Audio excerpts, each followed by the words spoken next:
aku percaya kita semua selalu dalam lindungan Tuhan. Siapa yang siap untuk memuji dan menyembah Tuhan, katakan amin. Nah, yuk siapa yang percaya kalau Tuhan adalah kekuatan kita.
Adik-adik, mari kita siapkan hati kita untuk menyembah Tuhan.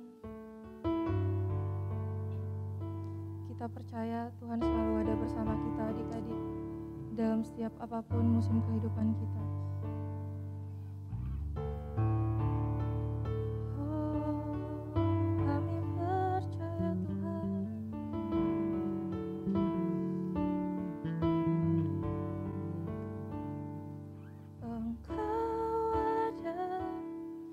Bersamaku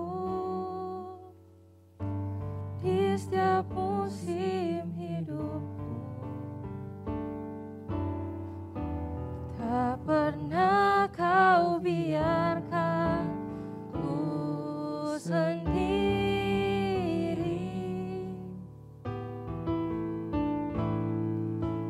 Kekuatan di jiwaku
Biarlah kiranya Bapa setiap pujian penyembahan kami Tuhan, itu dapat menyenangkan hati-Mu dan berkenan di mata-Mu Bapa. Sebentar kami akan duduk diam mendengarkan sharing Tuhan. Biarlah kiranya Engkau berikan hikmat kepada kakak yang akan membawakan sharing dan kepada adik-adik yang akan mendengarkannya Tuhan, supaya setiap isi firman-Mu yang akan disampaikan Bapa itu dapat menjadi rema dalam kehidupan kami masing-masing. Terima kasih Tuhan Yesus yang baik. Kami sudah berdoa dan mengucap syukur. Haleluya. Amin. Shalom Tin, apa kabar? Pasti kalian semuanya baik-baik aja. Kakak percaya kalian pasti di rumah baik-baik aja. Dan walaupun kalian mungkin ada yang mengalami saat ini sedang sakit, kakak percaya Tuhan akan pulihkan, Tuhan akan sembuhkan. Nah, hari ini kakak mau bawain firman tentang be caring. Nah, kalian pasti di rumah udah tahu apa sih itu be caring. Nah, itu caring itu adalah rasa kita peduli terhadap orang lain. Nah, sekarang kakak tanya, kalau kita sudah peduli, kita memiliki rasa, menunjukkan rasa kebaikan dan kepedulian terhadap orang lain, pasti kalian semuanya udah tahu nih, oh ya kalau misalnya kita caring, kita tahu dong, itu kita harus peduli dengan orang lain. Adalah perasaan, sesuatu perasaan yang kita menyayangi orang lain, mengasihi orang lain. Nah itu perhatian sama orang lain. Nah sekarang kita tahu nih, sikap dari caring itu apa sih? Peduli itu apa sih? Nah yang pertama, peduli dan tidak cuek. Nah, peduli dan tidak cuek artinya apa? Satu sama lain pasti tidak cuek. Misalnya contoh, kita lihat teman kita lagi ngalamin saat ini ada yang sakit. Mungkin dapat kabar, wah teman aku lagi sakit nih. Oh, apa yang harus kita lakukan? Kita peduli dengan teman kita. Oh ya, saya telepon, saya doain gitu. Mau nggak saya doain? Mungkin kalian masih kecil, belum bisa memberikan sesuatu kepada teman-teman kalian. Tapi apa yang kalian lakukan? Apa yang kalian kerjakan? Mungkin kalian telepon, kalian doakan. Itu hal yang sangat menurut kakak, seumuran kalian itu adalah hal yang sangat kalian bisa lakukan. Kalian memberi support pada teman kalian yang mungkin yang sedang sakit, yang sedang mengalami beban, mungkin keluarganya ada yang, mungkin orang tuanya ada yang kena COVID gitu. Kalian peduli, kalian memberi semangat. Ayo kita sama-sama berdoa, Tuhan akan tolong dan bantu kita semua. Nah yang kedua apa? Berbagi. Nah kita juga harus bisa belajar untuk berbagi kepada orang-orang yang membutuhkan. Nah kalau kakak sih ya belajar juga gitu, berbagi untuk saat ini mungkin di sekeliling kita orang yang terkena itu bukannya orang-orang yang jauh lagi gitu loh. Tapi bahkan orang-orang di sekeliling kita atau saudara-saudara kita yang terdekat gitu loh. Bagaimana sih cara kita berbagi gitu loh. Oh kak, saya kan juga mungkin dari uang jajan kalian. Kak nih saya nabung kak. Dengan uang jajan kalian bisa gak kalian berbagi? Bisa, misalnya minta tolong mami atau papi kalian. Nih, Pi, saya mau berbagi nih, teman saya ada yang sakit, saya mau kasih dia buah misalnya, dengan uang tabungan saya. Nah itu adalah hal yang mudah, hal yang kecil, kalian bisa dapat lakukan, kalian bisa berbagi terhadap teman-teman kalian, terhadap orang lain. Itu adalah hal yang sangat penting. Terus apa lagi sih cara kalian berbagi? Misalnya kalian melihat ada suatu orang yang misalnya kalian kesusahan di pinggir jalan misalnya. Oh ya mungkin lagi masa-masa kalian seperti ini, dia mau beli masker aja susah misalnya. Oh di rumah saya ada masker nih, pas lagi saya mau pergi, saya ngeliat temen tuh anak tidak mau memakai masker, atau enggak kamu lihat, orang tersebut gak pakai masker, kamu coba bagi masker. Tapi dengan cara kamu tetap menjaga protokol kesehatan ya. Terus apalagi sih? Empati. Nah merasakan apa yang dirasakan orang tersebut. Nah itu sangat penting gitu. Kita kalau misalnya kita bilang, oh kalau misalnya saya di posisi dia saat ini sedang sakit pasti sedih gitu loh.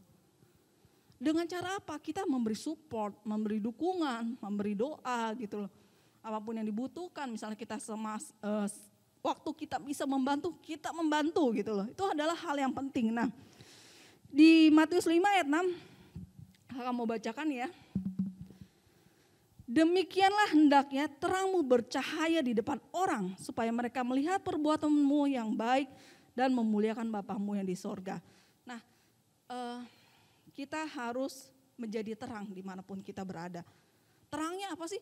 Kayak lampu gitu ya. Misalnya gelap, di saat waktu ruangan yang gelap, dengan adanya lampu bisa terang. Nah, kita juga harus jadi terang buat orang lain.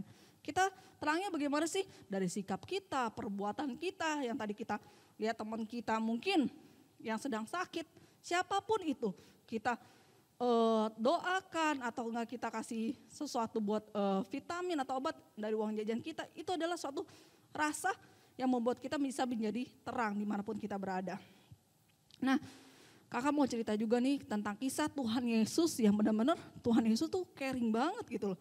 Bukan untuk diri sendiri ternyata, tapi Tuhan Yesus caring itu buat banyak orang.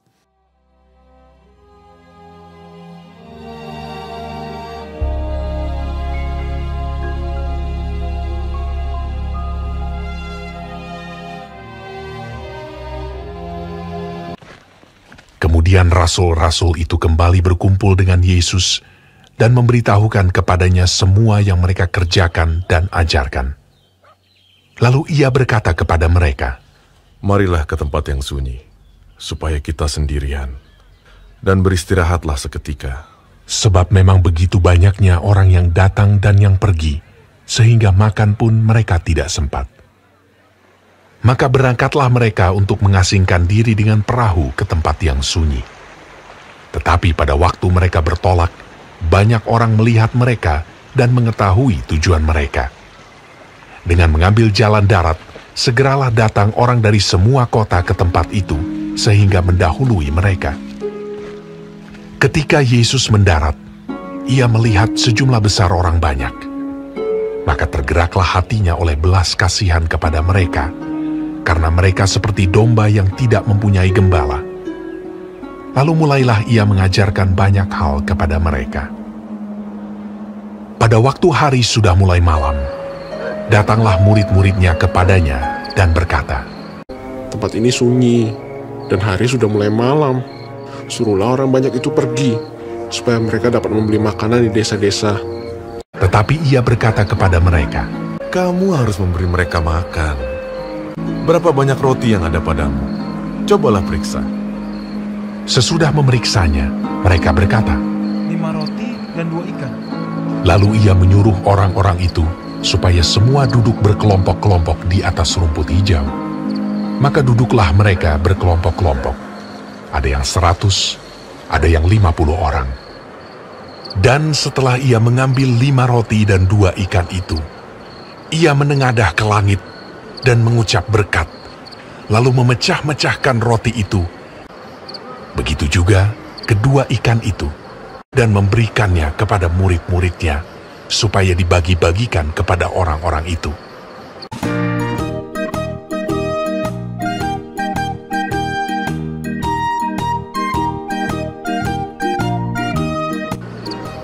Dan mereka semuanya makan sampai kenyang. Kemudian orang mengumpulkan potongan-potongan roti, selain daripada sisa-sisa ikan, 12 bakul penuh. Yang ikut makan roti itu ada 5.000 orang laki-laki.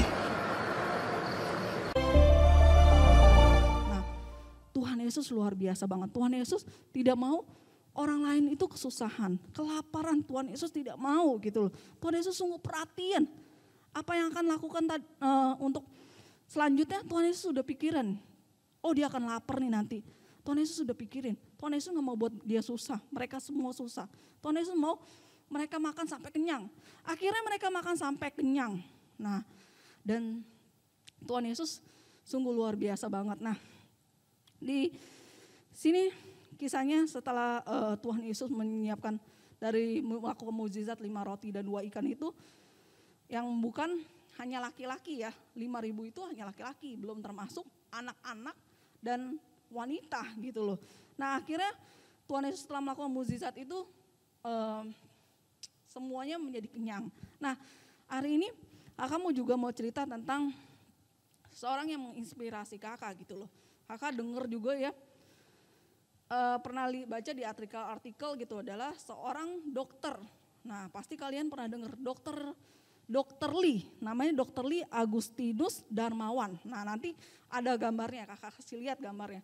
Nah, Dr. Lee ini adalah seorang dokter yang kakak rasa luar biasa. Dia membuat perahu apung, rumah sakit apung. Nah, Dr. Lee ini dia, kakak baca kisahnya, dia lahir di Padang, Sumbar pada 16 April tahun 1946. Nah, Dr. Lee ini sebelum dia jadi dokter, dia mengalami suatu proses gitu loh. Pada zaman dulu untuk jadi dokter itu susah. Tapi Dr. Lee ini berusaha. Kenapa sih dia berusaha? Karena dia pada saat itu dia mengalami namanya kelaparan. Nah, dia punya adik, satu adiknya itu kakak baca kisahnya mengalami sakit. Sakitnya itu bukan sakit yang bahaya ya, cuman diare pada saat itu ya penyakitnya. Bukan penyakit yang kritis, namun karena keterbatasan ekonomi membuat adiknya harus berpulang ke rumah bapak. Nah, sejak itu orang tuanya Dr. Lee ini bilang, mamahnya terutama, kamu harus menjadi seorang dokter. Nah, kejadian itu menimbulkan tekad Dr. Lee untuk apa? Agar rakyat sehat. Negara harus memiliki dokter. Nah, katanya dia bilang gitu, bagus banget di sini dia bilang, untuk menjadi dokter baginya agar rakyat sehat dan negara harus memiliki dokter. Nah, dia bertekad untuk menjadi dokter. Nah, pada saat itu berdirilah namanya kapal apung, pada saat itu rumah sakit apung. Nah, berdiri sejak tahun 2009. Nah, sejak tahun 2009. Nah, pada tahun 2019 itu sudah bergenap 10 tahun. Nah, di sini dibilang katanya apa yang dilakukan di rumah sakit apung itu dibilang telah dilakukan 3.291 operasi mayor, 5.538 operasi minor, 2.464 perawatan gigi, 5.859, 5.885 pelayanan rawat jalan, dan 2.227 USG pemeriksaan kandungan dan konsultasi kesehatan bagi 11.856 warga terpencil. Nah, Dr. Lee ini dia luar biasa. Dia menggunakan perahunya itu ke pelosok-pelosok daerah. Karena sejak berdirinya rumah sakit apung ini, dia melihat ada seorang anak pada saat itu umur 9 tahun sedang sakit. Orang tuanya harus bisa membawa anak itu ke rumah sakit dengan mengendari dengan berjalan laut selama 3 hari 2 malam. Untuk ke dokter aja 3 hari 2 malam di daerah terpencil. Nah, lalu Dr. Lee mendengar kisah tersebut dan dia terinspirasi. Dia pengen, oh ya, saya mau buat rumah sakit apung untuk daerah-daerah terpencil. Akhirnya berjalanlah rumah sakit apung ini sampai saat ini gitu loh. Nah, Dr. Lee ini dia adalah dokter yang benar-benar luar biasa menurut kakak. Adalah dokter yang membuat rumah sakit apung secara gratis. Dia tidak bayar gitu loh. Orang yang datang di daerah-daerah terpencil dia layani dan itu semuanya dia berikan secara gratis. Nah, sampai dia mengorbankan, kakak baca lagi kisahnya, dia mengorbankan rumahnya, mengorbankan mobilnya untuk membuat rumah sakit apung. Nah, luar biasa banget menurut kakak, ini inspirasi yang sangat bagus. Seseorang yang berani mengorbankan kehidupannya, maksudnya apa yang dia punya untuk masyarakat, untuk orang banyak, terutama di daerah-daerah terpencil. Nah, sekarang apa sih dampak yang dari sikap caring kita? Nah, kalau kita sudah melakukan caring, apa sih dampaknya buat orang lain? Nah, yang pertama, orang lain menerima perhatian dari kita. Nah, kalau teman kita lagi susah, dia merasa senang, walaupun cuman, hai, apa kabar? Bagaimana? Apakah kamu sudah sembuh? Nah, itu perhatian. Orang lain pasti akan senang, merasa happy. Oh iya ya, teman saya perhatian loh sama saya senang gitu loh. Pasti ada perasaan itu. Terus yang kedua apa? Orang lain menjadi dikuatkan dan dihibur. Nah, mungkin dia merasa sedih, dia tidak bisa cerita sama siapapun. Aduh, saya lagi sedih. begini saya harus cerita sama siapa. Mungkin dengan dia bercerita, kita dapat menghiburnya, kita bisa dengan mendengarkan cerita, dia akan merasa terhibur. Itu adalah salah satu dampak dari sikap caring kita. Nah yang ketiga apa sih? Menjadi berkat dan memuliakan nama Tuhan. Nah tadi yang pertama kakak pernah bilang di ayat yang pertama, kita akan menjadi terang. Bisa menjadi berkat buat orang lain dengan cara apa? Kita caring dengan orang lain, dengan teman-teman di sekeliling kita, dengan orang tua kita, dengan teman kita. Itu adalah hal yang bisa kita menjadi berkat buat orang lain. Kita kalau mau jadi berkat jangan kita memandang orang gitu loh. Oh iya, ini teman baik saya nih, saya mau caring dengan dia. Oh ini teman saya jahat nih, saya gak mau caring sama dia. Tidak boleh. Tuhan tidak pernah mengajarkan kita seperti itu. Tapi Tuhan mengajarkan kita untuk tidak membeda-bedakan. Kita kalau misal mau nolong orang, ya kita harus tolong. Kita mau perhatian dengan orang, dengan memberi semangat orang, kita harus memberi semangat dengan sungguh-sungguh. Tuhan akan membalas semuanya. Tuhan akan melihat semuanya. Nah, yang terakhir kakak mau baca di 1 Yohanes 4 ayat 7 sampai 8. Di sini dibilang 1 Yohanes 4 ayat 7 sampai 8, saudara-saudaraku yang kukasihi, marilah kita saling mengasihi, sebab kasih itu berasal dari Allah. Dan setiap orang yang mengasihi lahir dari Allah dan mengenal Allah. Barang siapa tidak mengasihi, ia tidak mengenal Allah, sebab Allah adalah kasih. Tuhan Yesus begitu mengasihi kita. Nah, Tuhan sudah mengasihi kita, kita harus mengasihi orang lain. Kakak juga belajar. Kakak benar-benar belajar juga. Mungkin adik-adik di rumah juga belajar. Kak, saya sih mengasihi perhatian sama teman-teman yang baik saya bisa kak. Tapi kalau main jahat kayak gak bisa. Kita harus ubah.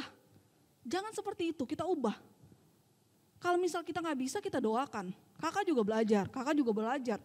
Mungkin kakak merasa pada saat itu, dulu ya, kakak kerja gitu loh. Masih kerja sih sekarang juga kakak, pas kakak kerja, kakak tuh dalam satu ruangan ada yang menurut kakak ya bagaimana ya, ngeselin gitu loh. Tapi kakak mengambil tindakan gitu loh, kakak mendoakan dia gitu loh, terus kakak ngelakuin apa lagi pas dia sakit, kakak perhatiin misalnya dia lagi sakit kakak kasih obat gitu loh pas dia sakit, atau dia pas lagi dalam kesulitan kakak bantu gitu loh. Suatu saat dia mengalami suatu perubahan. Ya tadinya, cueknya minta ampun, galak, maksudnya reseknya minta ampun deh. Tapi semua kakak belajar untuk ada kasih diberikan kepada orang lain. Kita memberikan kasih kepada orang lain. Kakak juga belajar. Seperti Tuhan Yesus ngasih kita, kakak juga belajar. Kakak mengasihi teman kakak. Itu bukan hal yang mudah, kakak tahu. Tapi kita percaya Tuhan bisa mengurapi kita, mengubahkan hati kita. Kakak mengubah, mungkin kakak gak melakukan hal, wah dia jahat, saya juga harus jahat. Enggak, tapi kakak mengubah. Kakak perhatian dengan teman kakak, kalau misal dia lagi kesulitan kakak bantu, akan mengalami suatu perubahan-perubahan terus. Nah adik-adik, kakak mau kalian semua belajar untuk perhatian dengan orang lain. Mungkin di saat ini kalian melihat, mendengar, teman-teman kalian mengalami ada yang sakit, ayo kita belajar, kita coba telepon teman kita. Bagaimana kabar kamu? Oh ya mungkin teman kita ada yang sakit, ayo kita doakan. Atau kita punya tabungan yang tadi kakak cerita, memberikan sesuatu, itu luar biasa. Ya adik-adik jangan kita belajar untuk cuek dengan teman-teman kita yang mungkin kita sudah dengar, oh teman kita lagi sakit, biarin aja, dia ini yang sakit, saya enggak. Jangan seperti itu. Kita harus memilih hati yang caring, yang benar-benar perhatian sama orang lain, benar-benar mau membantu orang lain. Itu adalah hal yang sangat luar biasa. Nah adik-adik yuk kita terus belajar.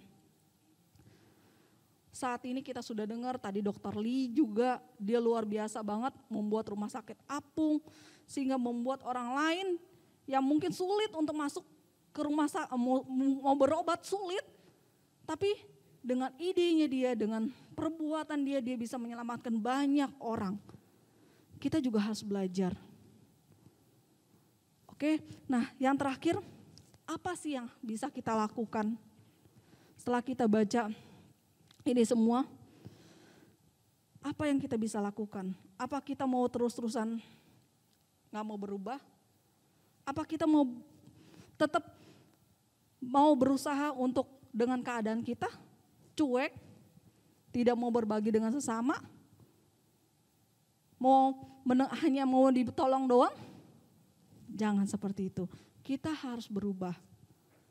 Ya, kita harus perhatian dengan teman-teman kita, dengan orang tua kita, dengan keadaan sekeliling kita. Ya, oke, itu aja yang kakak mau sampaikan. Kiranya Tuhan Yesus memberkati. Tuhan kiranya melindungi dan menjaga kalian dimanapun kalian berada. Kita belajar untuk tetap caring di saat ini terhadap teman-teman kita, keluarga kita, dan orang tua kita. Oke? Sebelumnya kita doa dulu. Ya. Tuhan Yesus, kami mengucap syukur untuk hari ini. Kami belajar tentang be caring, Tuhan. Kami mau belajar peduli terhadap orang lain, Tuhan. Siapapun itu, Tuhan. Ajar kami untuk peduli, Tuhan Yesus. Kami mau, Tuhan Yesus, memberi sesuatu, Tuhan Yesus, untuk teman-teman kami yang mungkin saat ini sedang sakit, Tuhan Yesus. Kami mau memberi support, Tuhan Yesus. Kami mau mendukung dalam doa, Tuhan Yesus. Mungkin dengan kemampuan kami dari uang jajan kami, Tuhan. Kami mau memberi sesuatu buat dia, Tuhan. Buat teman kami. Buat orang-orang di sekitar kami, Tuhan. Ajar kami, Tuhan, memiliki rasa tersebut, Tuhan Yesus. Tuhan Yesus, kami mau berdoa, Tuhan Yesus. Dimanapun kami berada, Tuhan Yesus. Dimanapun teman-teman kami berada, Tuhan. Yang sedang sakit, Tuhan sembuhkan. Yang sedang mengalami beban berat, Tuhan Yesus, Tuhan pulihkan. Kami percaya, Tuhan Yesus, anak-anak ini akan menjadi anak-anak yang luar biasa. Anak-anak yang penuh dengan kasih Engkau, Tuhan Yesus. Karena kami percaya, Tuhan Yesus, kasih-Mu telah ada buat kami. Kami mau memberikan kasih kepada orang lain, Bapa. Terima kasih, Tuhan Yesus. Hanya dalam satu nama, Tuhan Yesus Kristus, kami berdoa dan mengucap syukur. Haleluya. Amin. Oke, makasih. Tuhan Yesus memberkati. Bye-bye.